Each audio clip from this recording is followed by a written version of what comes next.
ഏകദേശം ഉണങ്ങി ഇവിടെ നമ്മുടെ കൊയ്യുന്ന സമയമായിട്ടിരിക്കുക കേട്ടോ. ഇത് ഇതിന്റെ മുന്നിലുള്ള ഭാഗം കണ്ടോ, അതാണ്. അതിങ്ങനെ സിസർ പോലെ ഇങ്ങനെ മൂവ് ആവും. ഇവിടുത്തെ കഴിയുന്നതോടെ ഇവിടെ വേറെ എന്താന്ന് വെച്ച് കഴിഞ്ഞാൽ ഇതും കംപ്ലീറ്റ്ലി ഓട്ടോമാറ്റിക് ആണ്. $12,000 ഏകദേശം 1,00,000 രൂപ. ഹലോ, എല്ലാവരും സുഖമായിരിക്കുവാണല്ലോ. അപ്പോൾ എല്ലാവർക്കും പുതിയൊരു വീഡിയോയിലേക്ക് സ്വാഗതം. അപ്പോൾ ഞാനിപ്പോൾ എവിടെ ഉള്ളത് എന്ന് നിങ്ങൾക്ക് കാണുമ്പോൾ തന്നെ മനസ്സിലാവുന്നുണ്ടാവും. ഞാനിപ്പം വീണ്ടും അമേരിക്കൻ പാടങ്ങളിലേക്ക് അങ്ങ് ഇറങ്ങിയിരിക്കുവാണ്. സംഭവം എന്ന് വെച്ച് കഴിഞ്ഞാൽ നമ്മൾ മുന്നേ കോൺ വിത്തിടുന്നത് കണ്ടു, ഇവിടെ പുല്ല് മുറിക്കുന്നത് കണ്ടു, എങ്ങനെയാണ് പുല്ല് സൂക്ഷിക്കുന്നത് കണ്ടു, അങ്ങനത്തെ കുറേ കാര്യങ്ങൾ നമ്മൾ കണ്ടല്ലോ. അപ്പം ഇന്ന് ഇവിടെ ഹാർവെസ്റ്റിംഗ് ടൈം ആയിരിക്കുവാണേ. അപ്പോൾ ഇവിടെ ഇപ്പോൾ ഉള്ളത് കോണിൻ്റെ അടുത്ത്, ചോളത്തിൻ്റെ അടുത്ത് എല്ലാം ഞാനുള്ളത് നിങ്ങൾക്ക് കാണുമ്പോൾ മനസ്സിലാവുന്നുണ്ടല്ലോ. ഞാനുള്ളത് സോയാബീൻ പാടത്തിലാണ്. എല്ലാം ഏകദേശം ഉണങ്ങി ഇവിടെ നമ്മുടെ കൊയ്യുന്ന സമയമായിട്ടിരിക്കുക കേട്ടോ. ഹാർവെസ്റ്റിംഗ് ടൈമാണ്. സോയാബീൻ എന്ന് പറയുമ്പോൾ എനിക്കറിയാവുന്ന ഒരേ ഒരു കാര്യം നമ്മുടെ സോയാ ചങ്ക്സ് മാത്രമാണ്. നമ്മുടെ നാട്ടിൽ സോയാബീൻസ് ഞാൻ അധികം കണ്ടിട്ടില്ല, പക്ഷെ നമ്മൾ ബാക്കി എന്തൊക്കെയോ പയറൊക്കെ കൃഷി ചെയ്തിട്ട് ഞാൻ കണ്ടിട്ടുണ്ട് കേട്ടോ. അപ്പം നമ്മൾ ഇത് കൊയ്തിട്ട് വീട്ടിലെത്തിയിട്ട് നമ്മൾ വടിയൊക്കെ വെച്ചിട്ട് സെപ്പറേറ്റ് ചെയ്തവർക്ക് ഓർമ്മയുണ്ട്. അമ്മയുടെ വീട്ടിലൊക്കെ ഉണ്ടായിരുന്നു പണ്ട്. അങ്ങനെ എനിക്കറിയാം അങ്ങനെ ബീൻസ് സെപ്പറേറ്റ് ചെയ്യുന്ന കാര്യങ്ങൾ. പക്ഷെ ഇവിടെ നമ്മൾ എങ്ങനെയാണ് സോയാബീൻ സെപ്പറേറ്റ് ചെയ്യുന്നതെന്നും, സോയാബീൻ എന്ന് പറയുമ്പോൾ സോയാ ചങ്ക്സ് മാത്രം അറിയുന്ന എനിക്ക് സോയാബീനെ കൊണ്ട് പല കാര്യങ്ങൾ വേറെ ഉണ്ട് എന്നുള്ളതൊക്കെ കേട്ടപ്പോൾ അതൊക്കെ കൂടി മൊത്തത്തിലൊരു കൗതുകമായിരുന്നു കേട്ടോ. കൗതുകമാണല്ലോ നമ്മുടെ മെയിൻ. അപ്പോൾ എങ്ങനെയാണ് നമുക്ക് ഈ ഒരു സോയാബീനൊക്കെ ഹാർവെസ്റ്റ് ചെയ്യുന്നതെന്ന് കാണാം. ഇതാണ് സോയാബീൻ വിളവെടുക്കാൻ ഉപയോഗിക്കുന്ന കമ്പൈൻ എന്ന് പറയുന്ന ഒരു എക്യുപ്മെന്റ് വണ്ടിയാണ്.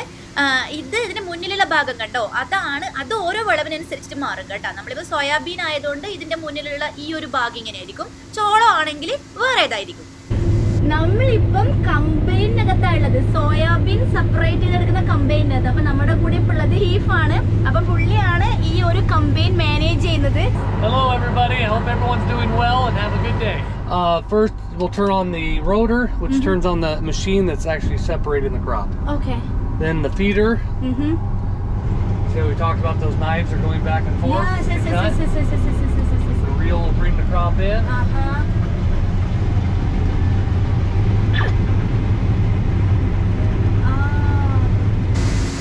കണ്ടില്ലേ, ഇങ്ങനെയാണ് സോയാബീൻ വിളവെടുക്കുന്നത്.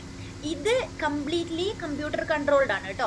ഈ മുന്നിൽ ഇങ്ങനെ റൊട്ടേറ്റ് ചെയ്യുന്ന ഈ ഒരു സാധനം കണ്ടോ, അത് എന്ത് ചെയ്യുന്നത് വെച്ചാൽ അത് ആദ്യം സോയാബീൻ്റെ ചെടീനൊക്കെ ഇങ്ങനെ റൊട്ടേറ്റ് ചെയ്ത് അകത്തോട്ട് വലിപ്പേ. അകത്തോട്ട് വലിച്ചിട്ട് ഇവിടെ ഇതിനകത്ത് ഒരു ബ്ലേഡ്സ് ഉണ്ട്. ഈ ബ്ലേഡ്സ് അതിനകത്താണ് ഉള്ളത്. അപ്പോൾ അതിങ്ങനെ സിസർ പോലെ ഇങ്ങനെ മൂവ് ആവും. ഇങ്ങനെ മൂവ് ആവുമ്പോൾ ചെടിയൊക്കെ കംപ്ലീറ്റ്ലി കട്ടാവും.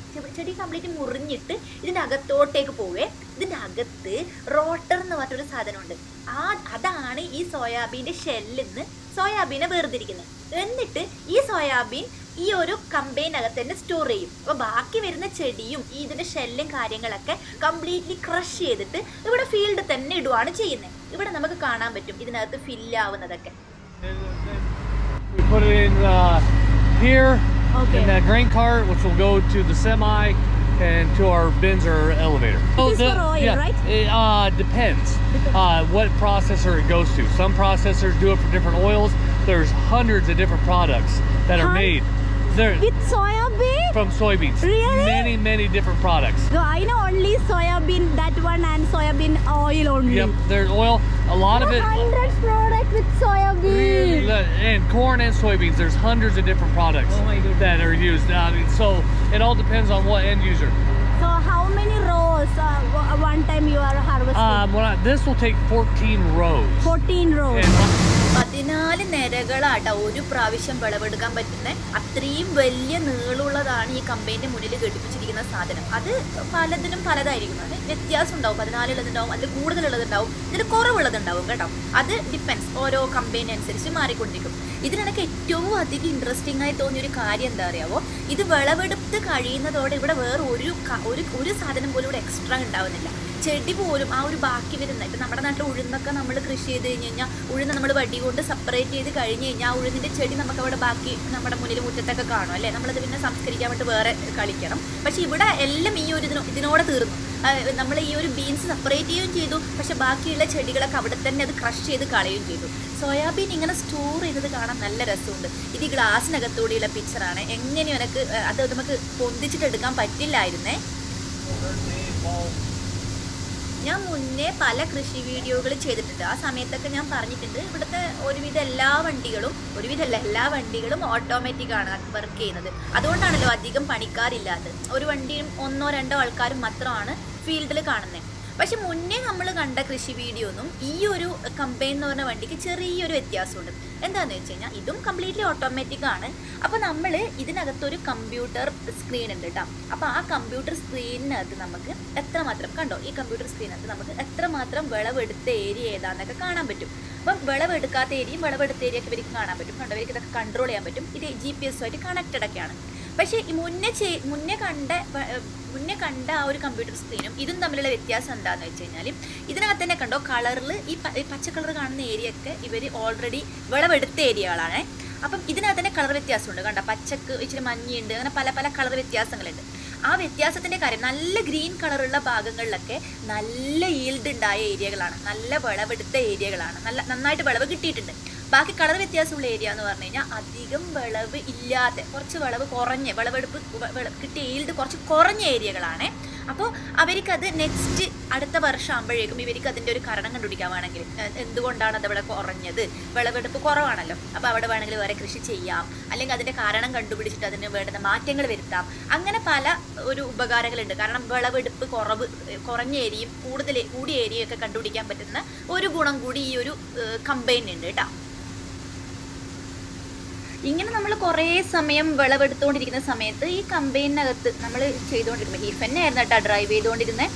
അപ്പം ഇതിനകത്ത് നമ്മുടെ സോയാബീൻ നേരത്തെ നിറയുന്നത് കണ്ടില്ലേ, അപ്പം അത് ഫുള്ളാവുമല്ലോ, നിറഞ്ഞ് ഫുള്ളാവുന്ന സമയത്ത് ഇത് ഒരു ഗ്രെയിൻ കാർട്ട് എന്ന് പറയുന്ന വണ്ടിക്കകത്തോട്ട് മാറ്റുകയാണ് ചെയ്യുക. ഇപ്പം സോയാബീൻ ആയതുകൊണ്ട് അത്രയും മാത്രം കാണത്തില്ല. പക്ഷെ ചോളൊക്കെ ആണെങ്കിൽ ഈ കമ്പൈൻ്റെ കൂടെ തന്നെ ഈ ഒരു ഗ്രെയിൻ കാർട്ടും കൂടി ഡ്രൈവ് ചെയ്യും. അപ്പം ഒരേ സമയം വിളവെടുപ്പും അതേ സമയം ഈ കാർട്ടിലോട്ട് മാറ്റിക്കൊണ്ടേയിരിക്കും കേട്ടോ. അതാണ് ഈ ചോളമൊക്കെ ആണെങ്കിൽ ചെയ്യുന്നത്. It's a grain cart. Grain cart. Cart. Oh, okay. Yes. Because a lot of time when we're doing corn, which is the yield is a lot more, we run with the combine, and they can unload it they can unload the combine into the grain cart while it's running through the field. നമ്മളിപ്പം grain കാർട്ടിന്റെ അകത്താട്ടോ ഉള്ളത്. ഇപ്പൊ ഇവിടുന്ന് നമുക്ക് combine കാണാൻ പറ്റുമേ. അപ്പൊ ഈ combine പെട്ടെന്ന് ചില സമയത്ത് ഒരു റെഡ് ലൈറ്റ് ഇങ്ങനെ ഇടും. അപ്പൊ ഇങ്ങനെ റെഡ് ലൈറ്റ് ഇങ്ങനെ ഫ്ലാഷ് ചെയ്തതിന്റെ അർത്ഥം ഈ കമ്പൈനകത്ത് നമ്മുടെ സോയാബീൻ നിറഞ്ഞു കഴിഞ്ഞു, ഇപ്പൊ നമ്മൾ കാർട്ടിലോട്ട് നിറക്കാൻ വരുവാണ് എന്നാണ്. അപ്പൊ ഇവിടെ കണ്ടോ, ഇപ്പൊ ഇവിടെ പാർക്ക് ചെയ്തിരിക്കണം. അപ്പൊ ഇങ്ങോട്ട് വന്നോളും കേട്ടോ, കമ്പൈൻ ഇങ്ങോട്ട് വന്നോളും. അപ്പൊ നമുക്ക് ഇതിനകത്തുള്ള കമ്പ്യൂട്ടറിൽ നോക്കിക്കഴിഞ്ഞാൽ ഇതാ ഈ ഒരു കാർട്ടിനകത്ത് എത്രമാത്രം സോയാബീൻ ഉണ്ട് എന്നൊക്കെ കാണാൻ പറ്റും. കംപ്ലീറ്റ്ലി സംഭവം കൊള്ളാം അല്ലെ. പിന്നെ ഇവിടെ എത്രമാത്രം വെയിറ്റ് സോയാബീൻ ഇപ്പൊ അതിനകത്ത് നിറഞ്ഞിട്ടുണ്ട് എന്നൊക്കെ നമുക്ക് ഇവിടെ കാണാൻ പറ്റും കേട്ടോ. ഇനി കമ്പൈനകത്ത് നിന്ന് സോയാബീൻ എങ്ങനെയാണ് ഗ്രെയിൻ കാർട്ടിലോട്ട് മാറ്റുന്നത് കാണാം. ഇത് കണ്ടോ, കമ്പൈൻ ഇങ്ങനെ വരുവാണേ നമ്മുടെ ഗ്രെയിൻ കാർട്ടിന്റെ അടുത്തോട്ട്. അപ്പം ഇത് ഇവിടെ നിന്ന് ഒരു കുഴൽ ഇങ്ങനെ അവര് നീട്ടി വെക്കുന്നുണ്ട്. അതുവരെ കുഴൽ പിറകിലോട്ടായിരുന്നു. അപ്പൊ ആ കുഴൽ ഇങ്ങനെ നീട്ടി വെച്ച് അത് നമ്മുടെ ഗ്രെയിൻ കാർട്ടിന്റെ അടുത്തേക്ക് വന്ന് ഗ്രെയിൻ കാർട്ടിന്റെ ആ ഒരു അതിലേക്ക് നീട്ടി. അതിനുശേഷം ഈ ഒരു കമ്പൈനകത്തൊരു ബട്ടൺ ഉണ്ട്. അപ്പോൾ ആ ബട്ടൺ പ്രസ് ചെയ്ത് കഴിഞ്ഞ് കഴിഞ്ഞാൽ എന്താവും, നമ്മൾ കമ്പൈനകത്ത് ഈ ഒരു സോയാബീൻ മുഴുവൻ ഗ്രെയിൻ കാർട്ടിലോട്ട് ഇങ്ങനെ നമ്മൾ ടാപ്പിൽ നിന്ന് വെള്ളമൊക്കെ വീഴുന്നത് പോലെ സർബറേന്ന് പറഞ്ഞ് വീഴും. ശരിക്കും സോയാബീനാന്ന് തോന്നില്ല അല്ലേ, കാണുമ്പോൾ ഒരു യെല്ലോ കളർ വെള്ളമൊക്കെ ഇങ്ങനെ വീഴുന്നത് പോലെ ഇല്ലേ, കാണാൻ നല്ല രസമുണ്ടല്ലേ. ഈ ഒരു ഗ്രെയിൻ കാർട്ടിൽ പിടിക്കുന്ന സോയാബീൻ്റെ വില എന്ന് പറയുന്നത് $12,000. ഏകദേശം 1,00,000 രൂപയുടെ അടുത്ത് വില വരും ഈ ഇത്രയും സോയാബീനിന്. ശരിക്കും അമേരിക്കയിലെ കൃഷിക്കാർ നല്ല പണക്കാരാണ് എന്നാണ് എനിക്ക് ഇതിൻ്റെ ഒരു വില കേട്ടപ്പോൾ മനസ്സിലായത്. പക്ഷെ സംഭവം മാറും, പല സമയത്ത് കാലാവസ്ഥയൊക്കെ വേണമെങ്കിൽ ചതിക്കാം. പക്ഷെ എന്നാലും $12,000 എന്നൊക്കെ കേട്ടപ്പം ഞാനൊന്ന് കണ്ണ് തള്ളിയായിരുന്നു കേട്ടാ. അപ്പോൾ ഇത്രയൊക്കെ ഉള്ളൂ ഇന്നത്തെ വീഡിയോ. സോയാബീനൊക്കെ മൊത്തത്തിൽ കൊയ്ത് കഴിഞ്ഞ പാടത്തിൽ ഞാനിങ്ങനെ നിൽക്കുവാണ്. ഇനി വീണ്ടും അടുത്ത വർഷം ഇവിടെ സോയാബീൻ ആയിരിക്കില്ല, വേറെ എന്തെങ്കിലും കൃഷി ചെയ്യും. കാരണം മണ്ണിൻ്റെ ആ ഒരു ഫലഭൂഷ്ഠത. അപ്പോൾ ഈ അടുത്ത വർഷം ഇവിടെ മിക്കവാറും ചോളമായിരിക്കും ചെയ്യുക. ചോളം ചെയ്തെടുത്ത് സോയാബീൻ ആയിരിക്കും ചെയ്യുക. അപ്പം ഇങ്ങനെ മൊത്തത്തിൽ കൃഷിക്കാരിയൊക്കെ ആയി വിളവെടുപ്പും കഴിഞ്ഞിരിക്കുവാണ്. അപ്പോൾ എല്ലാവർക്കും ഇന്നത്തെ വീഡിയോ ഇഷ്ടപ്പെട്ടിട്ടുണ്ടാകുമെന്നാണ് ഞാൻ വിശ്വസിക്കുന്നത്. അപ്പോൾ അടുത്തൊരു വീഡിയോയിൽ കാണുന്നത് വരെ, അതിനു മുന്നേ വീഡിയോ ഇഷ്ടപ്പെട്ടിട്ടുണ്ടെങ്കിൽ തീർച്ചയായും ലൈക്ക് ചെയ്യണം. നിങ്ങളുടെ അഭിപ്രായങ്ങളൊക്കെ താഴെ കമൻറ്റ് ചെയ്യണം. ആദ്യമായിട്ടാണ് ചാനൽ കാണുന്നതെങ്കിൽ ഒന്ന് സബ്സ്ക്രൈബ് ചെയ്തേക്കണേ. അപ്പോൾ അടുത്തൊരു വീഡിയോ കാണുന്നവരേക്കും ബൈ ബൈ.